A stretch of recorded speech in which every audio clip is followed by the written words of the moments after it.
panel of court led by Justice Haruna on the 6th September 2023.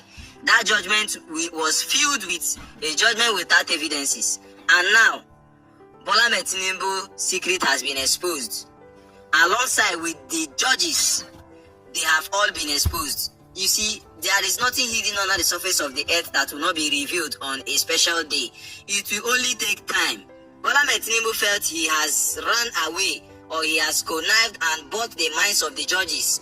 That is the reason why they gave judgment without looking at the evidences that was brought before them, only for them to start quoting constitution that everyone is stating. How then did they get to the conglomeration of stating that Bola Ahmed Tinubu did not forge Chicago State University records? How then did they now state that after 10 years you are no longer eligible to be indicted for forgery? How then did they now state that it was not intentional for Kashim Shettima not to have gotten a dual nomination? This is regrettably how the judges felt so loyal to Bola Ahmed Tinubu. Now guys, look at this particular document. Because of this video, we are going to also show you the reply from PDP and his quest to make sure justice prevails in the electoral system of this particular country.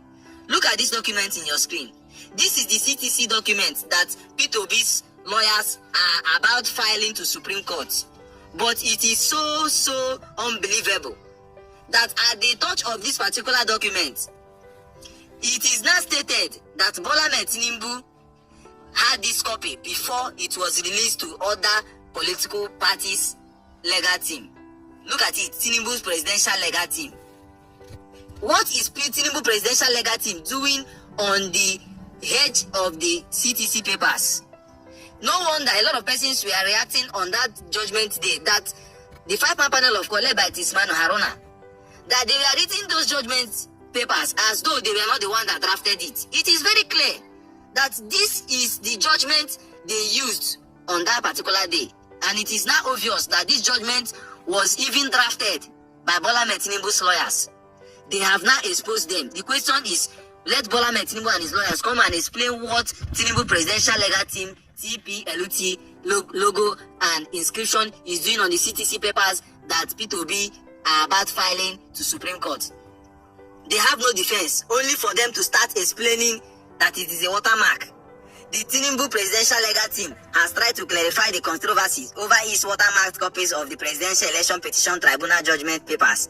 It stated that the watermarked copies has striked up debate on social media. Yes, it has striked up because a lot of persons are stating, if you are not stating that this document it was your own copy of the document, how then did you get this copy of the document? And why is it that other political parties and their legal team are not having their own enshrined on this document?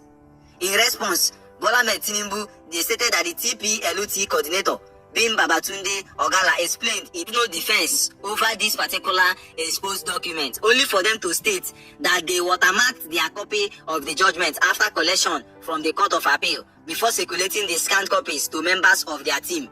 The statement reads, after the delivery of judgment in the 3 election petitions by the Court of Appeal on the September 6, 2023, the court directed its registry to make physical copies of same available to other parties.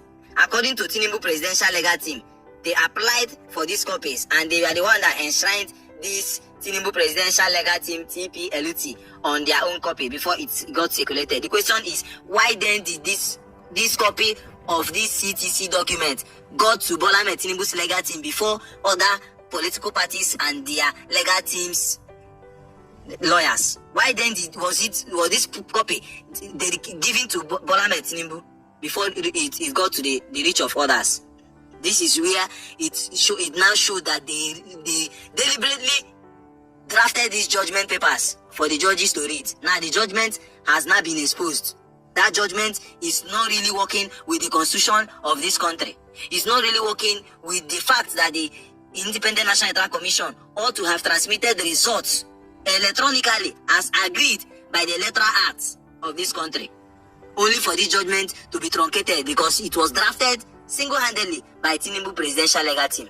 Now they have been exposed. Well, P2B has reacted and he has stated that he must approach the Supreme Court because the Presidential Election Petition Tribunal is not the end means of this particular case. If Bola Ahmed Tinubu is now using groups and other persons to come and plead to P2B, this is a failed mission for them, because the mandate of P2B must be reclaimed and nothing is going to stop that particular mandate. Well, let me leave you guys with the reaction that has come from P2B and how he has assured obedience on the move to make sure that this mandate is reclaimed. Respect the views and ruling of the court, but we disagree with the court's reasoning and conclusions in the judgment it delivered. It is my intention as the presidential candidate and intention of Labour Party to challenge this judgment by way of appeal immediately as allowed by the Constitution of the Federal Republic of Nigeria. The PEPC has rendered its judgment, but that esteemed body is not the final arbiter. The responsibility now falls on the Supreme Court. I do know that the judgment is not conterminous with justice. I implore Nigerians to remain focused, steadfast, and peaceful, and to abide by the rule of law and understand this matter has not reached its logical conclusion. Our legal team has already received our firm instruction to file an appeal against the decision. The intention of Labour Party to challenge this judgment by way of appeal immediately as allowed by the Constitution of the Federal Republic of Nigeria.